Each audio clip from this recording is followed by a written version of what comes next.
Boy, wild ending to the week last week, Mickey. The markets don't look like they're going to stop the volatility anytime soon. My question is it all about the trade wars right now, or there are other factors leading to the sell-off? Well, last Friday we had the jobs report, which was weaker than expected. They created about a little more than half of the expected jobs, but we're at historically low unemployment, and it could be that companies are starting to say, hey, we've got this possible trade war situation. But yeah, really, this is all about trade wars. Flat out, this is trade wars 100% right now. So are we just as investors to ride this out, at least for the time being, until we see some concrete steps one way or the other, or is this might be a time to reevaluate? What are you telling investors?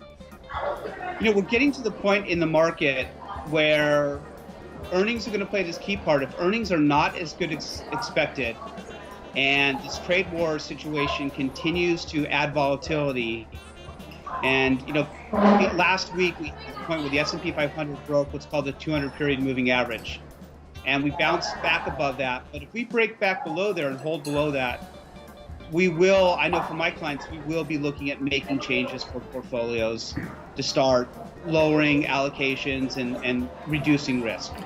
So the next 2 weeks are pretty critical in figuring out whether there is a move to be made. Is that right? Yes. I mean, look, we've had this fantastic run in the market. Nothing goes up forever. A lot of people are calling for a recession in 2019, 2020, and we've talked about this before. The market's going to price things 12 to 18 months ahead of time. So, if we're doing that, we're looking at 2019, and what will happen with these earnings, they may be great earnings, but it's really going to be what are companies projecting moving forward. And so that's what everyone's listening to. Mickey, thanks as always. We'll talk next time. Going to be interesting.